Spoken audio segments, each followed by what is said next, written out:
Listo. Buenas noches a todos. Inicialmente quisiera agradecer a todos los participantes por haber dedicado un espacio de forma especial para participar en este en vivo, en el cual nos estará acompañando una de las conferencistas. Yo creo que desde mi percepción sería una de las más importantes en el tema en la actualidad en contextos forenses en países latinoamericanos. En esta ocasión entonces hablaremos junto con la doctora de lo que sería el ejercicio de la actividad forense en países latinoamericanos y lo que serían las repercusiones o consecuencias de la situación actual de salud que enfrentamos como países. Antes de iniciar y de darle apertura a la doctora, quisiera también agradecerle por su participación, por la oportunidad que nos brinda de escucharla una vez más y también de que pueda la población y los participantes que ingresen al en vivo de conocer lo que tiene para nosotros frente a la información de hoy. Eh, Como le decía, doctora, muchas gracias por aceptar mi invitación y voy a hacer una breve introducción de lo que sería su currículum, dándole importancia principalmente a su recorrido forense y a todo lo que podría, digamos, representar la validez de nuestra invitación. Entonces, inicialmente, para todos los participantes, nuestra invitada internacional es la maestra Olga Leticia Galicia García. Es licenciada en Psicología de la Universidad Nacional Autónoma de México, de la cual egresó con mención honorífica. Cuenta también con una maestría en Ciencias del Comportamiento con opción en Neurociencias del Instituto de Neurociencias de la Universidad de Guadalajara. Actualmente se encuentra desarrollando una maestría en psicopatología forense y sistema de justicia en el Instituto INACIPE y pues se encuentra en curso. Cuenta con algunos diplomados y formación complementaria en todo lo que tiene que ver con psicología criminológica, neuropsicología clínica, evaluación y diagnóstico neuropsicológico, alienación parental, psicología forense en general, etcétera. Actualmente la doctora Olga Leticia Galicia se desempeña como presidenta del Colegio Mexicano de Profesionistas de la Psicología, es certificada por este colegio, se desempeña y funge también como perito en materia de psicología eh, y psicología infantil en específico por el Consejo de la Judicatura del Poder Judicial de la Ciudad de México. Adicionalmente funge como perito en psicología por el Consejo de la Judicatura Federal en materia de psicología y específicamente en casos de tortura, teniendo en cuenta el Tratado de Estambul. Ha también desempeñado labores como perito para el Consejo General del Poder Judicial del Estado de Jalisco. Ha desarrollado múltiples conferencias y ha participado en muchos eventos a nivel latinoamericano, nacional e internacional, precisamente pronunciándose frente a temas como los que se abordarán el día de hoy. Ha sido miembro fundador de la Asociación Mexicana de Justicia Terapéutica, del Colegio Mexicano de Profesionales de la Psicología y de algunas otras asociaciones donde ha fungido también como asesora y coordinadora. Es también coordinadora actual de algunos diplomados en Psicología Jurídica y Forense de la Sociedad Mexicana de Psicología.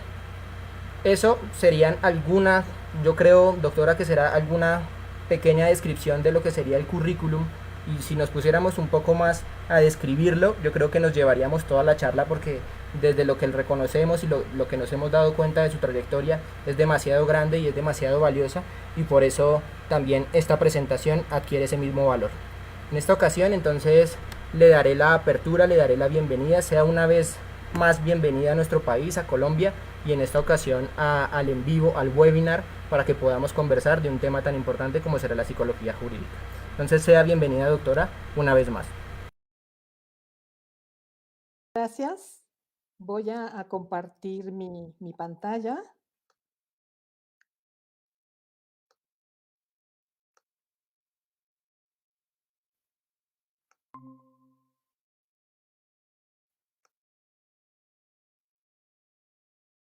Y bueno, pues sí, pues buenas noches a todos.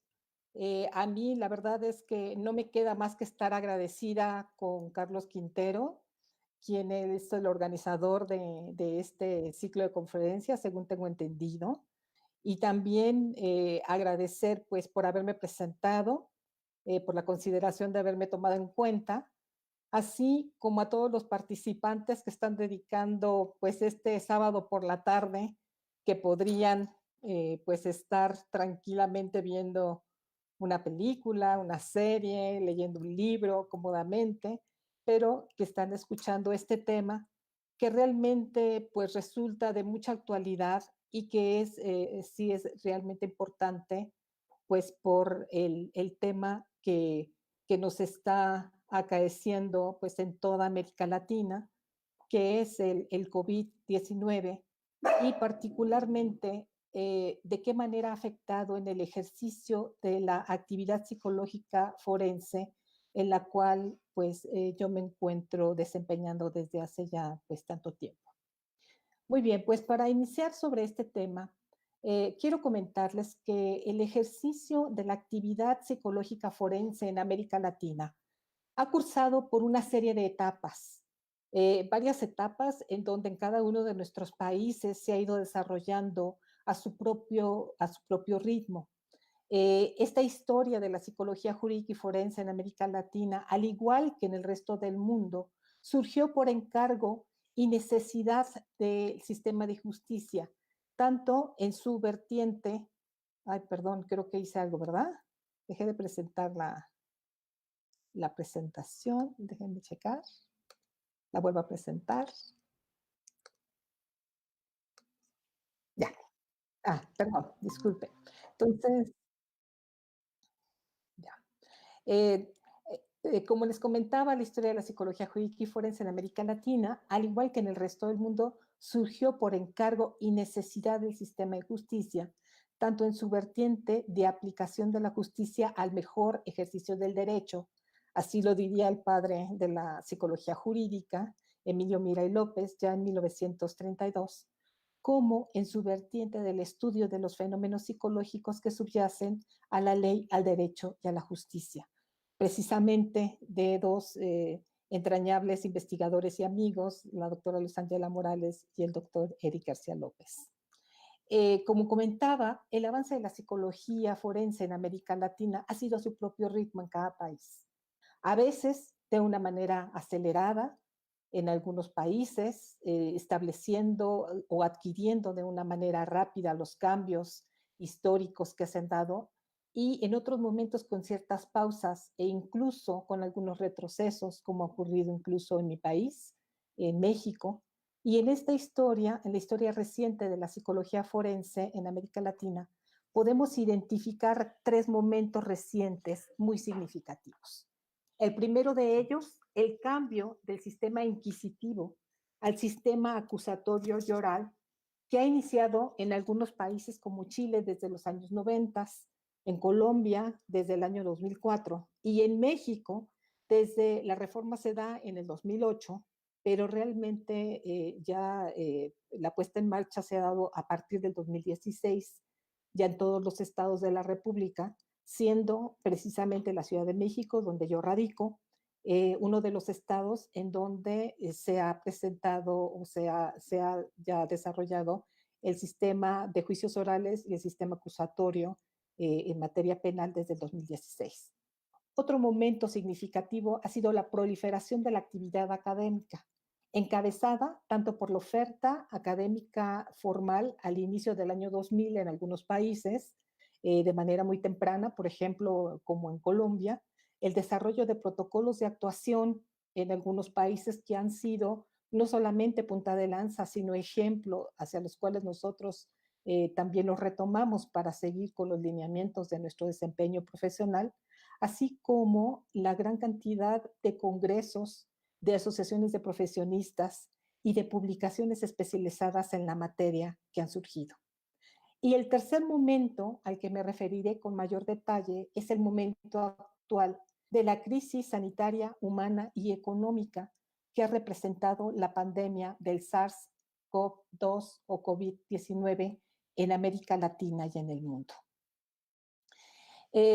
Tomando el primer momento, este cambio del sistema acusatorio y oral ha requerido del psicólogo forense el conocimiento de los distintos componentes y etapas que integran este nuevo sistema de justicia basado en los juicios orales. Uno de los elementos más significativos, sobre todo en materia penal, es que el informe pericial como tal, por escrito, ha dejado de ser la prueba judicial primordial de la psicología forense, convirtiéndose el testimonio del perito en la audiencia oral como lo más importante. Es decir, el testimonio del psicólogo en una audiencia oral se convierte en la prueba, cuando anteriormente era el dictamen. Además, representa la posibilidad en este nuevo sistema de asumir nuevos roles que anteriormente no existían. Aquí en México, como consultor técnico, tengo entendido que allá en Colombia es como asesor, como acompañante procesal, como testigo experto y perito, donde propiamente es que desempeña estas funciones. En cada una de estas áreas del derecho, el psicólogo forense se desempeña en cada una de las etapas mismas.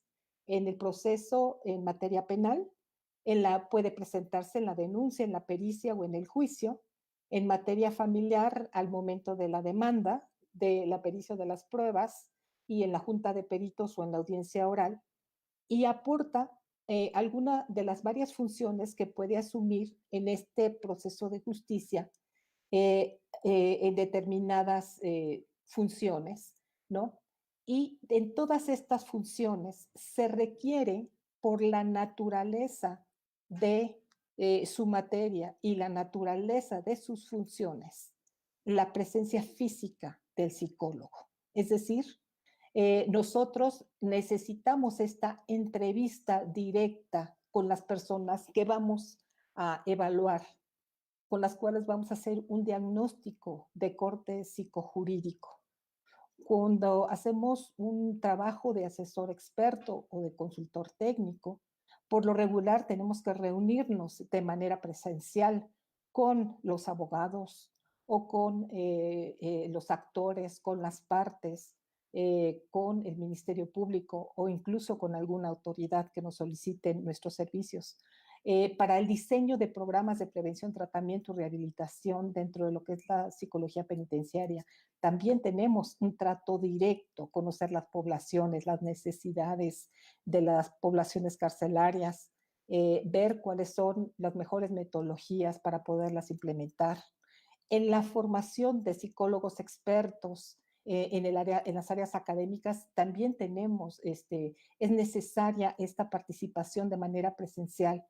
Como investigador en tópicos de psicología jurídica o bien actualmente aquí en México también de neuroderecho, pues también necesitamos este contacto directo con las personas.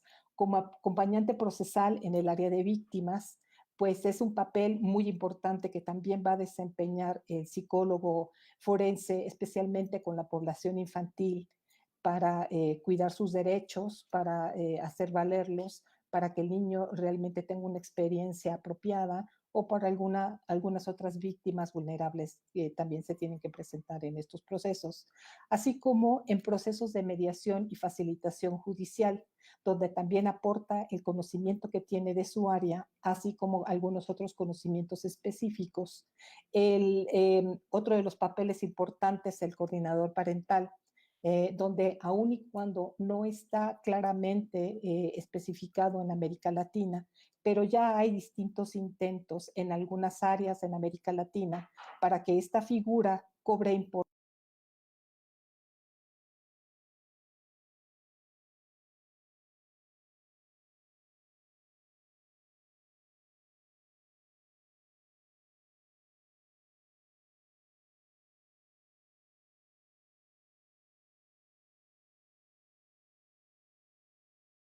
En las audiencias de juicio, tanto en materia familiar, civil, como penal e incluso en materia laboral.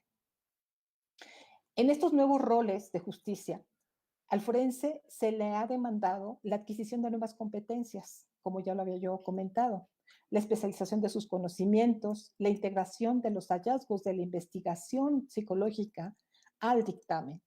Esta parte ha sido muy importante porque es relevante que al poder vincular estos conocimientos, nosotros tengamos un dictamen sólido que permita aportar a la autoridad una serie de conocimientos que provienen de nuestra ciencia psicológica, así como la especialización de su metodología para ser capaz de explicar al foro judicial cómo hace el psicólogo forense para poder aplicar el método científico, el método empírico analítico, el método hermenéutico, el método del análisis clínico de la entrevista, etcétera, a su papel pericial, así como el desarrollo de otro tipo de competencias como son de argumentación y exposición oral en sus sustentos teóricos y científicos que aportan las audiencias de juicio oral. Además de que ha tenido que adaptarse personal y profesionalmente a un nuevo rol, adquiriendo habilidades de adecuación a estos roles, así como capacidad de flexibilidad mental, especialización forense en cada una de estas áreas que cada vez se vuelven mucho más específicas y que requieren de conocimientos mucho más puntuales, y también una amplia tolerancia a la incertidumbre y una amplia tolerancia a la presión, dado que pues tanto en las audiencias de juicio oral, sobre todo en la parte del interrogatorio y del contrainterrogatorio, pues es donde pueden presionar de una manera espectacular al perito. El segundo punto que yo mencionaba, el segundo momento que considero relevante en el desarrollo histórico del desempeño profesional del psicólogo forense, es la proliferación de la actividad académica. Hay una gran cantidad de oferta de programas de formación profesional. Prueba de ello es, por ejemplo, la maestría de reciente creación en el Instituto Nacional de Ciencias Penales, de Psicopatología Forense y Sistema de Justicia, donde estamos tomando ahí un papel activo en la misma. Algunas publicaciones periódicas y expertas sobre esta materia, que ha dado origen a una gran cantidad de libros, de revistas, de publicaciones, en donde pues hay una serie de temas que son discutidos a distintos niveles, ¿no? A nivel, pues desde niveles epistemológicos hasta niveles mucho más empíricos y niveles en donde se trata de hacer un estudio interdisciplinario entre varias ciencias del comportamiento, como pueden ser las mismas neurociencias, la neurociencia cognitiva, al desempeño del psicólogo forense, al desempeño, o bien a dar contestación a las preguntas que son realizadas al perito que va a intervenir en el foro judicial. Y de la mano con esto viene la creación de distintas líneas de investigación psicológica que ya se están generando, que se han puesto en marcha en distintas universidades, como es la Universidad Nacional Autónoma de México, en donde está el laboratorio de neuropsicología, pero que ya desde hace más de 12 años han tenido una línea de investigación muy importante sobre neurobiología de la violencia.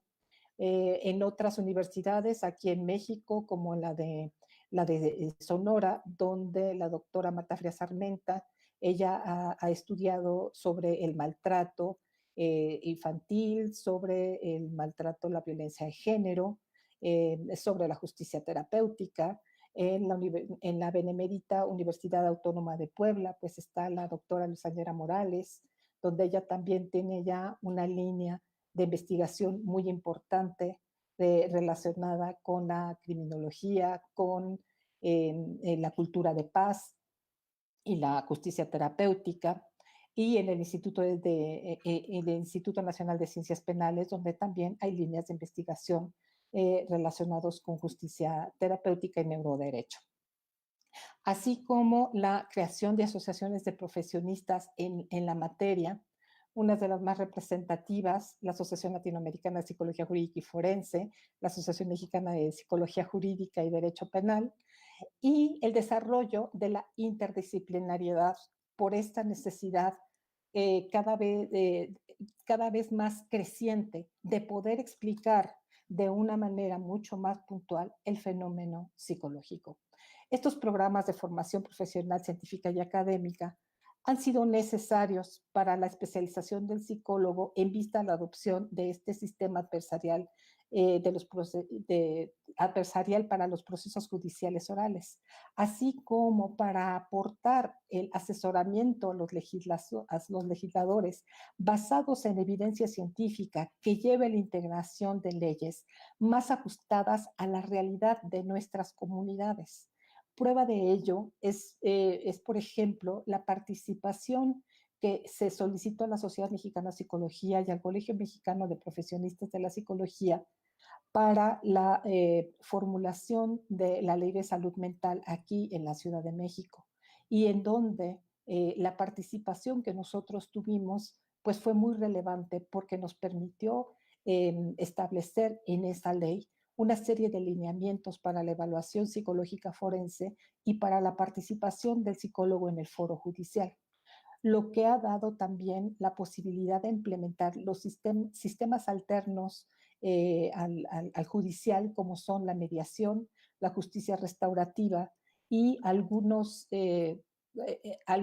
herramientas o algunos elementos de la justicia terapéutica, como son los centros de convivencia familiar supervisados, donde también hay psicólogos forenses que también se dedican a tratar de facilitar la convivencia familiar, de tratar de pacificar los conflictos que pudieran llegar a darse en el intercambio o en el relevo familiar entre padres separados o divorciados, así como a integrar grupos de investigación y desarrollo académico en áreas como el neuroderecho, la psicología jurídica y la psicología forense.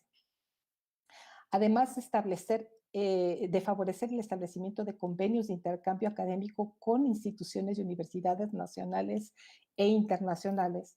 Y prueba de ello, pues son los programas de posgrado que actualmente se ofertan en América Latina, en donde hay el intercambio de una gran cantidad de maestros de distintas latitudes con la oportunidad de tener un conocimiento mucho más variado y una globalización en los procesos, en las metodologías y en los sistemas. Y esto nos ha permitido tener un contraste con distintos puntos de referencia y, tomando esta palabra de la psicología organizacional, hacer un benchmark de conocimientos, de habilidades técnicas, de instrumentos, de lineamientos, de resultados de investigación y de protocolos de procedimientos en materia forense. Estos avances se han generado, han dado, estos avances se han dado en un tiempo generalmente rápido en algunos lugares, pero en otros no tan rápido. Y en estos casos también ha demandado del psicólogo habilidades de adaptación, compromiso para el desarrollo de la disciplina, nuevamente flexibilidad cognitiva para aperturarnos a estos cambios, estabilidad emocional y psicológica para aceptar nuevas ideas. Y esto ha puesto que el perito mejor preparado se ajustará mejor al nuevo sistema, a los hallazgos de la investigación, a las nuevas metodologías y sobre todo al trabajo interdisciplinario. Y finalmente, otro de los momentos, que es el que nos aqueja en en el momento actual, es la crisis sanitaria, humana y económica por el COVID-19. Eh, y esto, bueno, pues dada que la acción más importante para enfrentar la pandemia ha sido la necesidad del autoaislamiento, la cuarentena y el distanciamiento social, que necesariamente ha llevado a la desaceleración e incluso a la interrupción de actividades laborales en muy distintas actividades. En el caso de la psicología forense, se ha mantenido la atención al público en algunas fiscalías de atención a víctima, sobre todo en asuntos relacionados a violencia y a la resolución inmediata de personas detenidas, y que no puede, la justicia, el sistema de justicia en materia penal no puede detenerse. De tal forma que hay determinados lugares aquí en México, determinadas fiscalías donde no puede detenerse el trabajo del psicólogo forense. En otros casos, como es el caso de psicólogos forenses privados y de otras instituciones, desde finales de marzo de este año se interrumpieron sus actividades profesionales en general. Los efectos que ha tenido en el desempeño es que el psicólogo forense ha asumido el confinamiento, la sana distancia, en el 38.9% desde marzo del 2020 aquí en México. Algunos de ellos, como ya les comentaba yo, el 27.8% no ha podido dejar de trabajar, sino que ellos siguen trabajando. ¿Qué efectos o consecuencias psicológicas ha generado la pandemia al desempeño profesional de psicólogo forense? Y la respuesta es, pues que ha generado tanto efectos personales como efectos profesionales. No podemos perder de vista que el psicólogo forense, su medio de trabajo es su persona, de tal manera que el psicólogo también requiere de invertir en su persona para cuidar su persona, dado que pues es su instrumento de trabajo. Al considerar las características de la pandemia del COVID-19, vemos que se trata de una crisis circunstancial, que ha sido de aparición repentina, imprevista e incontrolable, que amenaza el bienestar físico y psicológico y que también que representa un peligro, pero también representa una oportunidad. La persistencia y el avance de la pandemia ha ocasionado que se convierta en un acontecimiento negativo intenso que demanda de igual forma a los otros dos aspectos que ya mencioné, habilidades de adaptación a esta nueva realidad, en la cual está en peligro nuestra integridad física y psicológica al no poderlo controlar y que tiene consecuencias, al igual que en toda la población, de temor, incertidumbre e indefensión. Entre los efectos personales que se han reportado con mayor frecuencia en los aspectos físicos es la alteración del apetito y del sueño. Estos patrones se han modificado, vienen incrementándose o decrementándose. El aumento de síntomas vegetativos e incluso síntomas de carácter hipocondriaco. Dentro de los síntomas psicológicos, la incertidumbre, el miedo, la ansiedad, la incontrolabilidad, los miedos o incluso la fobia al contagio. Dentro de los síntomas familiares, la sobrecarga por tener que realizar el cuidado infantil, la preocupación por las personas mayores, los efectos propios del encierro e incluso el aumento de la violencia. Entre los aspectos sociales, el incremento de la convivencia cibernética por la necesidad de esta cercanía afectiva, dentro de los efectos laborales y económicos, la transición al trabajo vía electrónica, la disminución significativa del trabajo o la supresión del ingreso económico, que también pues eleva los síntomas, sobre todo de tipo psicológico. De tal manera que para el psicólogo forense, el 50% hicimos una encuesta que la difundimos a nivel nacional para verificar cómo había sido, cómo se han modificado estos hábitos o este desempeño profesional del psicólogo en esta época. Y entonces el 50% de los psicólogos indicó que se encuentra en casa realizando trabajo vía online o home office y el 50% por turnos y tomando medidas sanitarias en el traslado y en su lugar de trabajo. La cantidad del trabajo para el psicólogo forense ha disminuido significativamente. Como mencioné, pues anteriormente, las distintas funciones que el psicólogo forense, la mayoría de ellas demandan su presencia física, de tal manera que al estar aislados, al mantener el confinamiento, pues ha llevado a que la mayor parte del trabajo, sobre todo en foros judiciales, no pueda desarrollarse de una manera pues generalizada.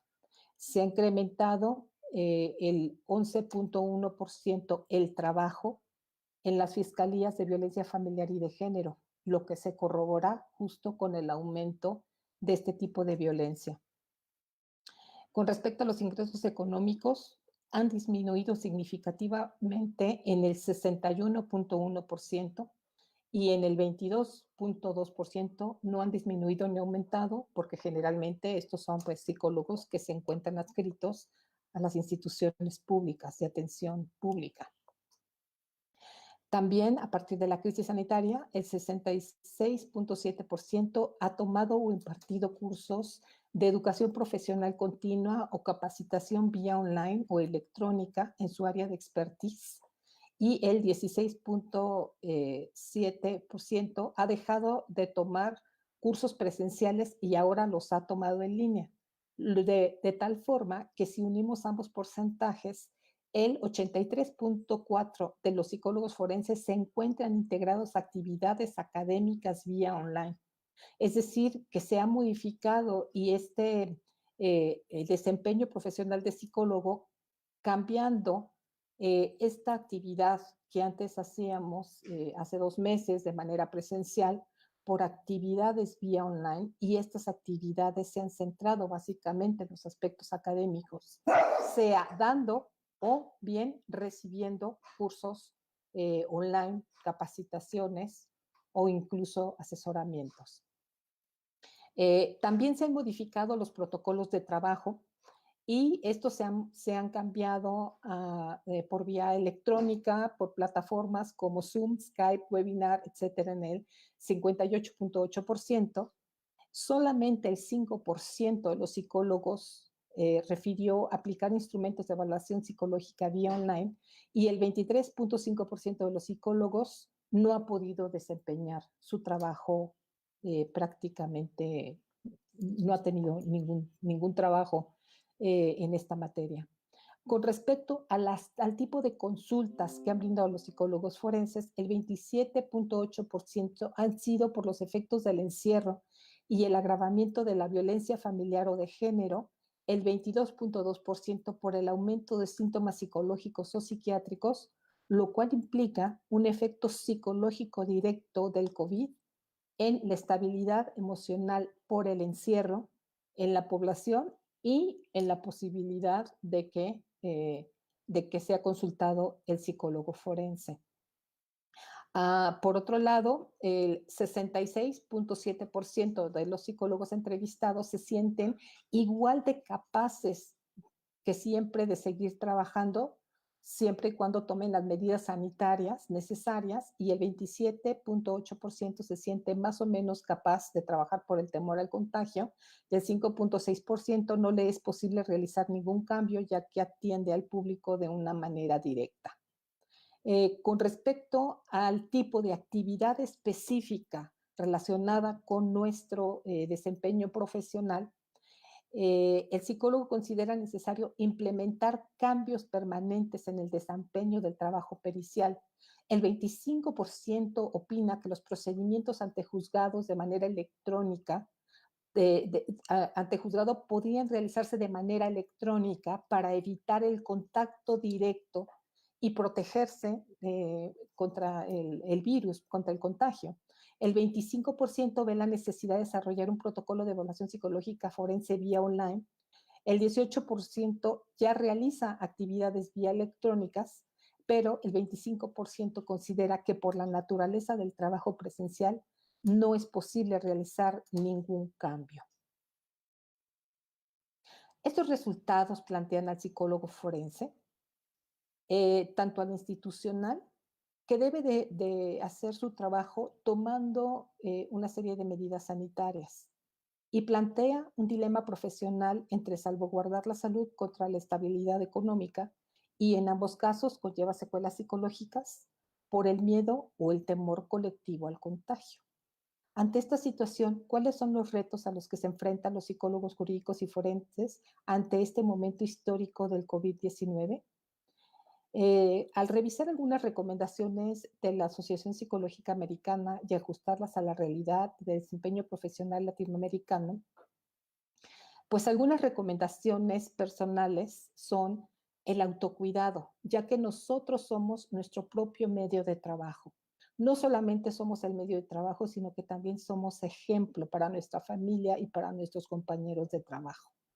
Al psicólogo Tradicionalmente se le demanda una mayor estabilidad psicológica que a la población en general, de tal manera que es muy importante que tengamos estas actividades de autocuidado en el desempeño de nuestro trabajo. Buscar opciones creativas vía electrónica para poder seguir desarrollando el trabajo que hacemos. Crear un espacio separado de trabajo en el cual no tengamos tantos distractores y que nos permite centrarnos en las metas que tenemos específicas. Elaborar rutinas, realizar ejercicio, mantenernos conectados, que es muy importante para tener actualizados nuestros vínculos afectivos y familiares y sociales. Desde el punto de vista profesional, priorizar la atención psicológica no presencial, de tal manera que aunque ya tengamos un reinicio de actividades, este reinicio nunca va a ser, bueno, no, pues sí, nunca hasta que tengamos la vacuna, no va a ser de la misma manera que era anteriormente. De tal forma que es muy importante que ya estemos desarrollando estos protocolos de evaluación forense vía plataforma electrónica, que tengamos un desarrollo del protocolo sanitario de manejo de documentos e insumos, de tal manera que tengamos especificado de qué forma se aplicarán algunas pruebas cuando no sea posible realizarlas vía electrónica y en la cual se pueda cuidar al usuario, pero también se cuide el psicólogo que va a aplicar esas pruebas o que va a aplicar estas entrevistas. Exigir o tratar de proponer que los trámites judiciales se realicen vía online, que los programas sanitarios se extiendan a las oficinas, a los empleados y a los usuarios de los servicios psicológicos del psicólogo y que se siga con la guía de buenas prácticas para la telepsicología o para la psicología que se practica vía online, que ya tiene muchos años realizándose, sobre todo en las consultas psicológicas vía telefónica o actualmente en las psicoterapias vía online. De estas guías de buenas prácticas, es importante que a pesar de la pandemia mantengamos el ejercicio ético y la habilidad en la resolución de los dilemas éticos. Esto implica que nosotros tengamos que mantener en estos nuevos protocolos de evaluación psicológica forense vía online el consentimiento informado vía online, donde podamos nosotros garantizar la confidencialidad de los datos en la información, donde se puedan aplicar herramientas idóneas para prestar un servicio de calidad, ya existiendo en la actualidad una serie de plataformas que ofrecen pruebas psicológicas susceptibles de ser contestadas vía electrónica.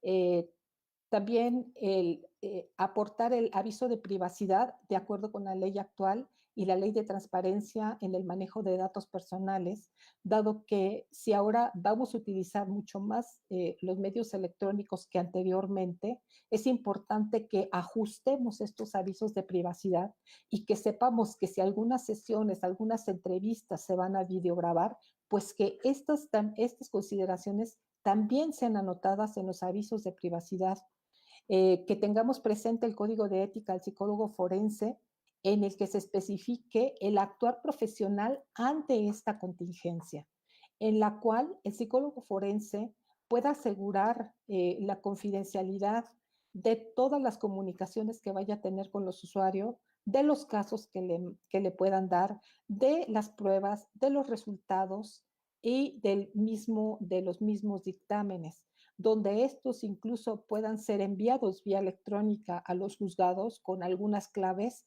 donde solamente ciertas personas puedan llegar a tener acceso a los dictámenes, así como los lineamientos básicos para el desempeño profesional y la resolución de los dilemas éticos, de acuerdo con la Comisión Nacional de Ética y Psicología que nosotros tenemos acá en México.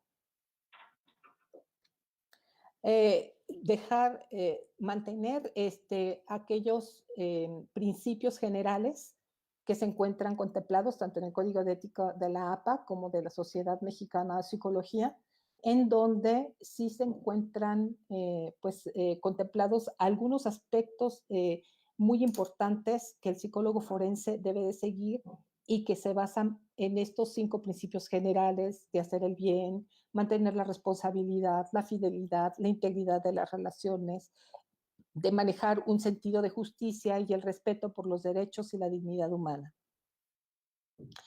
Así como, a pesar de la pandemia, mantener la competencia profesional del psicólogo, eh, ya que de acuerdo con las leyes reglamentarias, en este caso acá en México, que nosotros tenemos para el desempeño profesional, como es el caso de la ley reglamentaria del artículo quinto constitucional, en donde se describe que los psicólogos, bueno, que todos los profesionistas, pero en este caso el psicólogo forense, están obligados a prestar sus servicios de acuerdo con los estándares más altos de su profesión. Son responsables de su propia conducta y de la conducta de los individuos bajo su supervisión directa. Los servicios y el producto de estos deben ser usados de manera correcta y responsable. Dar servicio únicamente en áreas donde tengan conocimientos, habilidades, experiencia y educación especializada. Reconocer sus valores morales, creencias o relaciones interpersonales y profesionales con las partes y la posibilidad de interferir con su función pericial, y deben declinar su participación en algún caso en que por cualquier motivo personal interfiera con su obligación profesional. Además, no debemos olvidar que es necesario mantener y desarrollar la Red Latinoamericana de Investigación y Enlace en Psicología Jurídica y Forense, creando directorios locales, regionales, nacionales e internacionales de profesionistas acreditados, certificados en psicología jurídica y forense, tener un medio de retroalimentación para el trabajo interdisciplinario e integrar cuerpos docentes en colegios, universidades, sociedades para ofrecer cursos de actualización entre estos distintos profesionales, y lo que permita también a través de esta red es localizar a los profesionales idóneos para intervenir en los distintos procesos judiciales específicos, no nada más en nuestro país, sino cuando incluso sea necesario poderlo recomendar en alguna otra latitud de América Latina. Lo anterior requiere de la actualización profesional continua del psicólogo sin importar su experiencia o papel institucional, la vinculación de la investigación científica con el desempeño para retroalimentarse mutuamente, ya que también la investigación requiere del trabajo del psicólogo en campo para poder plantearse nuevos problemas de investigación y favorecer los foros, congresos y simposios científicos internacionales y nacionales para dar a conocer estos avances y resultados de investigación e intervención, pero ahora a través de medios electrónicos. Todo lo anterior me lleva a realizar las siguientes conclusiones. ¿Cómo afrontar entonces la crisis del COVID-19 en el desempeño del psicólogo? Eh, estas recomendaciones están enfocadas mucho más a los efectos personales que tienen. Hacerlo fácil, quitar los pretextos, establecer objetivos viables, usar listas de chequeo o checklist para anticipar dificultades y qué hacer ante estas dificultades. Hacerlo atractivo, incrementar el comportamiento orientado a la meta, recompensarse por pequeños logros, hacerlo divertido y ser recíproco con los demás. Hacer las cosas de manera oportuna, ofrecer ayuda en el momento que sea solicitada, establecer recordatorios de conductas saludables, estar abiertos a la retroalimentación positiva y al seguimiento de cambios y conductas saludables, hacerlo social, extender los propósitos a los amigos y familiares y conectar con personas que se encuentren en la misma situación y comprometerse de forma explícita. No perder de vista la necesidad del autocuidado del psicólogo forense. El psicólogo tiene que cuidarse físicamente en su persona, en su alimentación, ejercicio, descanso y en las medidas sanitarias que debe tomar. Cuidar su salud psicológica, evitando fuentes de estrés y eficientando sus recursos propios. Mantener una actitud flexible y abierta al aprendizaje de nuevos conocimientos. Mantener cercanas relaciones vía telefónica o virtual con amigos y familiares. y ayudar al entorno y mostrar una actitud de agradecimiento por lo que se tiene. Cuando sea indispensable el trabajo presencial, institucional o privado, elaborar un protocolo sanitario para la evaluación psicológica forense presencial con el manejo del usuario, test, escaneo inmediato de documentos, procesamiento electrónico, realizar infografías para informar a los usuarios del sistema de justicia, el manejo sanitario de documentos y materiales durante la evaluación psicológica, elaborar un protocolo sanitario para llevar a cabo en las audiencias y diligencias judiciales cuando no sea posible llevarlas a cabo de manera virtual y crear los mecanismos de seguridad para la entrega de documentos y conferencias vía electrónica de una manera oficial. Bueno, pues por mi parte es todo. La paciencia en estas situaciones no solamente es la capacidad de esperar, sino también es la habilidad de mantener una actitud mientras espera. Pues muchas gracias. Quedo abierta a si ustedes tienen alguna pregunta, algún comentario. Estoy a sus órdenes. Muchísimas gracias. Ok, doctora Olga Galicia, muchísimas gracias. Primero, agradecerle por tan agradable conversación y conferencia. Eh, Mientras le damos unos pequeños minutos a la población de si les surgió alguna duda, quisiera yo resaltar algo muy importante de la conferencia, y es precisamente que nos da a conocer a las personas que ejercemos la labor forense o que planeamos también en algún momento desarrollarla, todo lo que podría venir con la pandemia en especial.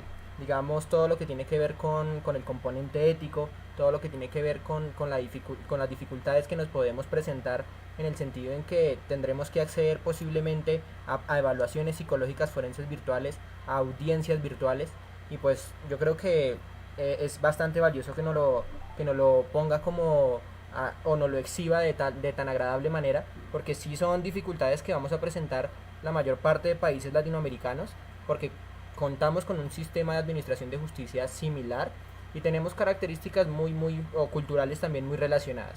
Entonces, sí es muy prudente lo que nos acaba de comentar, doctora, se lo agradezco de especial manera. Y por ahora, hasta el momento, nos han dado una pregunta, y es Michael quien nos dice si hay algún protocolo donde, digamos, un protocolo que esté diseñado para lo que sería la evaluación psicológica forense de forma virtual, y si se podría acceder a alguno en especial. Esa sería una primera pregunta. Sí. Bueno, de hecho, no que yo conozca, pero sí que lo estamos integrando. Lo estamos integrando en el Instituto Nacional de Ciencias Penales, en el INACIPE. Estamos trabajando en ello porque sí vemos la necesidad de que exista tanto la regulación, digamos, oficial, legal, como la regulación ética, ¿no? De ahí la importancia que yo le di en esta presentación a que mantengamos estos aspectos éticos y que sigamos todos los pasos, toda la sistematización que nos va a llegar a que podamos realizarlo con la misma calidad, la evaluación psicológica presencial que la evaluación psicológica online. Pero sí requiere de muchas regulaciones porque esto además yo creo que lo tendremos que adaptar en cada uno de nuestros países para que pueda ser válido, ¿no? Para que se le dé esa validez. Porque por un lado va a requerir de la certeza, ¿no? De que realmente se llevó a cabo la evaluación, pero por otro lado cuidando la confidencialidad de los datos.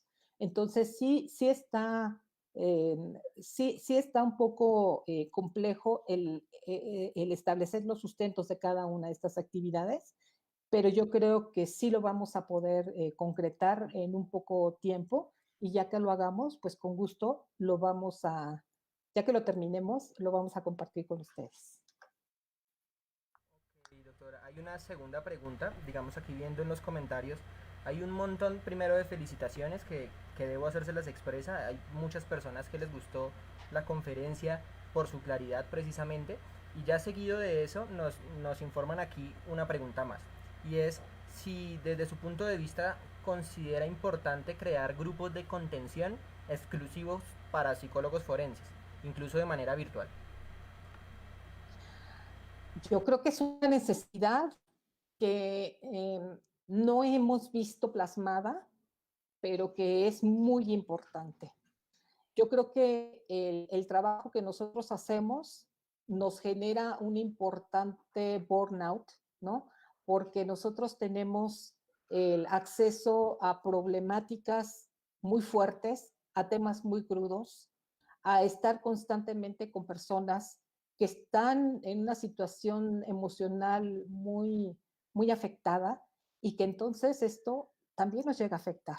Entonces, yo creo que sí es importante crear estos grupos de contención y yo creo que pues es una buena iniciativa también de tenerla en cuenta y también de establecer esos lineamientos. Claro que sí. Ok, doctor, aquí nos ponen una siguiente que considero que es una piedra angular en lo que sería el proceso de evaluación psicológica forense y es la siguiente. ¿Se podría hablar, doctora, de confiabilidad y validez del proceso de evaluación psicológica forense siendo virtual? ¿Eso no podría ser un factor cuestionado por los abogados y peritos de la otra parte durante la audiencia? Esa sería la pregunta. No, pues sí, claro, por supuesto.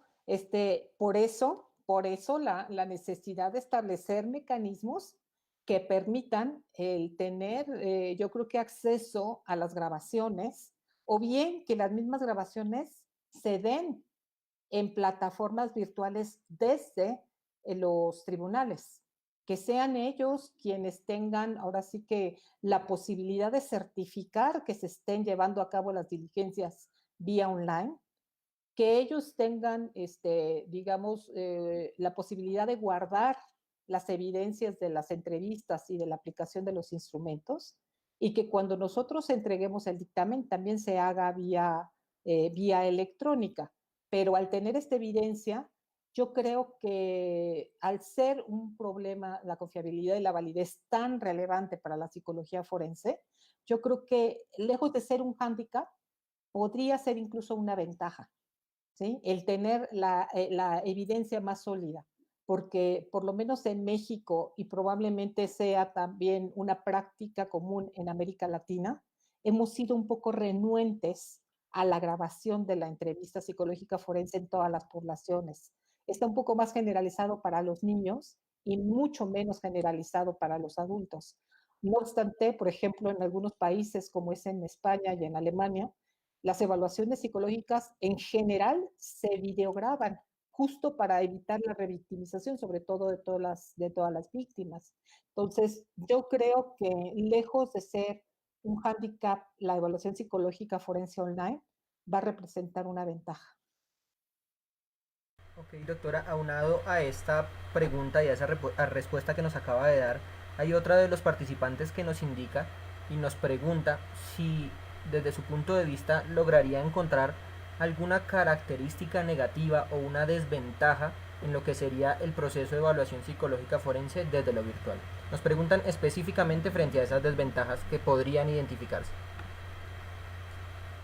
No, pues mira, yo creo que desventajas, eh, pues yo creo que sí hay varias. Yo creo que estas desventajas serían sobre todo con respecto al lugar en el que estaría el usuario de la psicología forense. Por ejemplo, el lugar en donde estaría la víctima.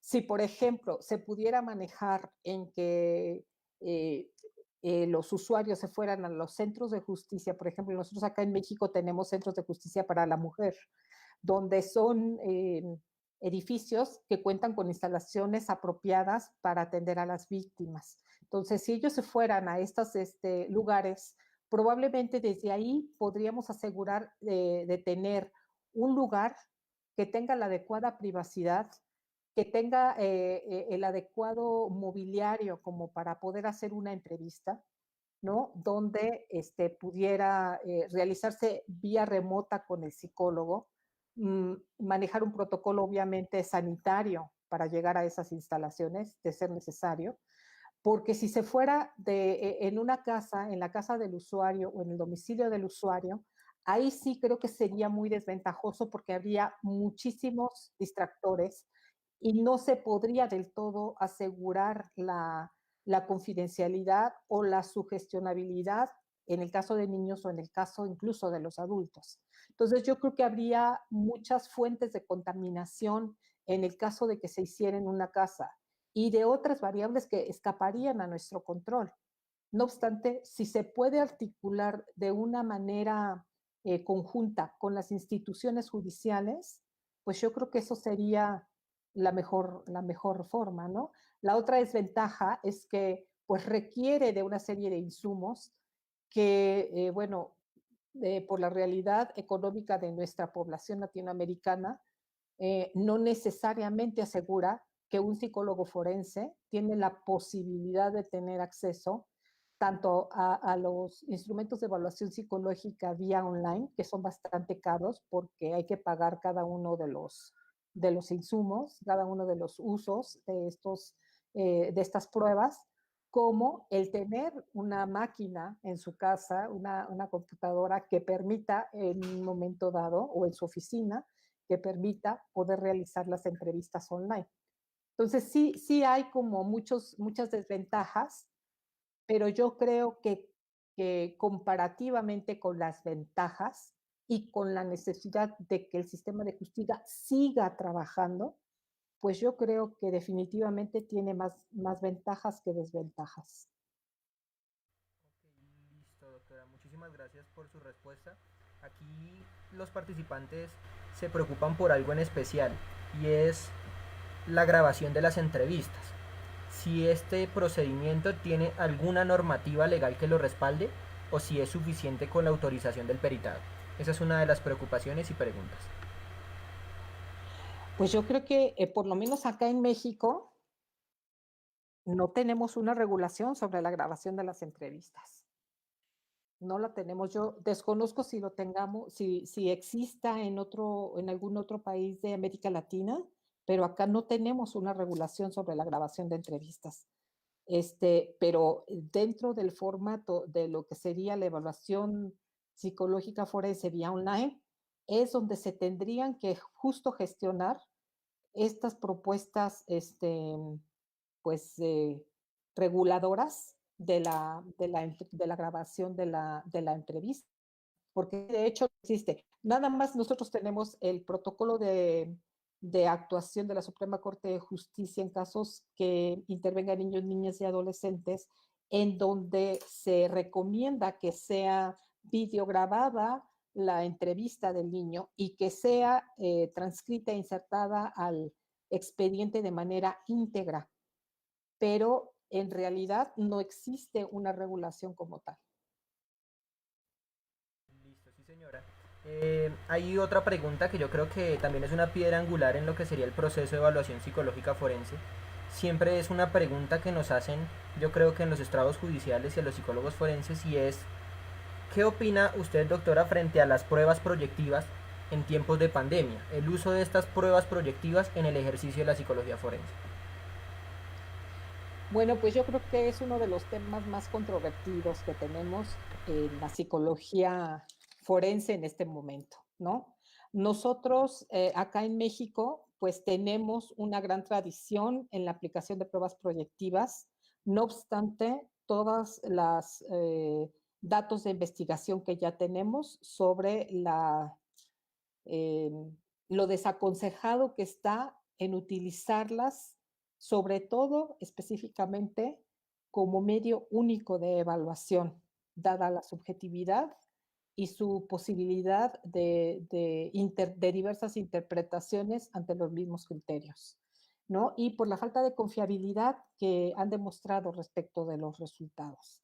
De tal forma que, bueno, pues el integrar un protocolo más actualizado de evaluación psicológica forense en materia de pruebas proyectivas, yo creo que tendríamos que eliminarla por completo y sin sustituir por otras pruebas que sean, que tengan un mayor sustento y que puedan cumplir con los criterios de validación, incluso con los criterios de Aubert.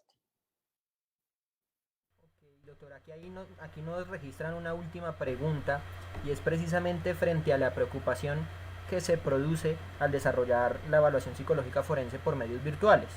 Y es precisamente Sí. si la manipulación y el robo de datos por medio de estos, digamos, dispositivos electrónicos constituiría un riesgo y digamos cómo podría eso prevenirse. Pues yo creo que sí, definitivamente ese es uno de los riesgos que puede conllevar, ¿no? Sobre todo en el caso de que se pueda articular la evaluación psicológica forense online con los sistemas de justicia y por algunos casos mediáticos, ¿no? O por algunos casos relevantes en donde se pudieran filtrar, si de por sí se filtra la información que puede ser restringida a los expedientes judiciales, pues sí, siendo esta de manera electrónica, pues sí se corre ese riesgo. De tal manera que acá, pues lo que tendríamos que hacer es trabajar de una manera interdisciplinaria con los ingenieros cibernéticos o con los ingenieros que estén a cargo del sistema, de un sistema que pueda asegurar pues la encriptación de la información y que permita que únicamente con determinadas passwords o claves, ¿no? Pudiéramos tener acceso o únicamente determinadas personas pudieran tener acceso a esta información. Porque sí, ese es un riesgo, pero la otra cuestión es que tenemos que dar alternativas al sistema de justicia para que siga funcionando. Listo, doctora. Aquí uno de los participantes nos brinda, digamos, su opinión frente a leyes que regulan todo aquello de las entrevistas grabadas en video y es precisamente Francisco quien desde Chile nos propone la ley número 21.057 como para que los participantes también pudieran acceder a ella y pues nosotros desde lo logístico también. Adicionalmente, para responder a Olena, la conferencia sí efectivamente será subida posteriormente a las redes sociales como también a YouTube para que se pueda revisar en diferido. Y aquí una última pregunta, doctora, en específico y es ¿cuál sería el lugar físico, supongo, si la entiendo bien la pregunta, cuál sería el lugar físico idóneo donde estaría el usuario para ser evaluado de forma virtual? ¿Dónde debería estar? El evaluado, Sí, señor. pues yo creo que debería de estar en, depende del caso, ¿no? Pero yo creo que en, en algún centro de justicia donde tengan las instalaciones idóneas. Eso sería lo ideal, porque, porque en su casa, como ya mencioné, yo siento que hay muchos riesgos, que hay distractores y que hay variables que no se pueden controlar. Y para poder dar certeza jurídica, se requiere que también haya una fe pública o una fe judicial que permita pues acreditar, ¿no? O validar que la evaluación psicológica forense se está llevando a cabo. En resumidas cuentas sería entonces, doctora, si le entiendo bien, que el espacio cumpla con las características como si fuese presencial, pero que, que también se puede acceder de forma virtual. Así es. Sí, así es, definitivamente. O bien que haya a lo mejor un notificador cibernético que esté presente, ¿no? Que esté, no sé, certificando la diligencia, probablemente esa es otra opción, ¿no? Que pudiera compartirse con otra persona, que pudiera dar certeza.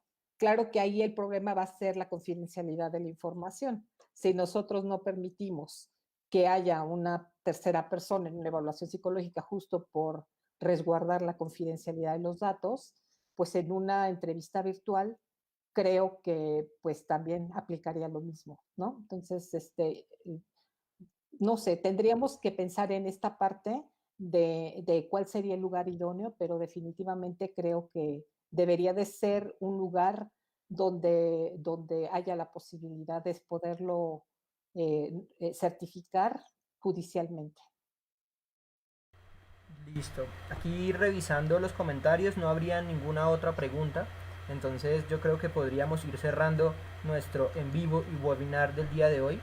De mi parte, en lo personal, doctora Olga, muy agradable la conversación, la conferencia y, y pues agradecerle por haber aceptado mi invitación una vez más, por haber aceptado encontrarse y participar de este encuentro con algunos participantes que, digamos, revisando los comentarios y los registros, fueron de varios países, hubo participantes de Perú, de Chile, de Colombia, de México, y que seguramente se van a ir con muchas dudas más, pero también con muchas dudas que fueron ya resueltas y que ese precisamente era el objetivo de la charla.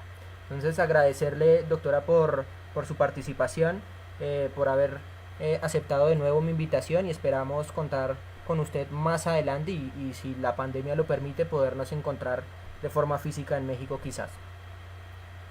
Pues siempre bienvenido, no nada más tú, sino todos. Para nosotros siempre es un gusto recibirlos, recibir a visitas. Tenemos acá en México un dicho que dice mi casa es tu casa y pues nosotros siempre estamos muy contentos de recibir a los amigos. Claro que pues tenemos que esperar hasta que pase la pandemia, ¿verdad? Para que podamos pues hacerlo de manera presencial. Mientras tanto, pues estamos aquí de manera virtual, dando pues un abrazo muy solidario y agradeciendo nuevamente la participación y la atención a esta plática. Muchísimas gracias y que tengan una bonita noche. A usted, doctora, muchísimas gracias. Ya para finalizar, agradecemos también a todos los participantes que nos acompañaron, que permanecieron en la conversación durante pues, el tiempo estimado y los esperamos en una próxima transmisión. Muy bien.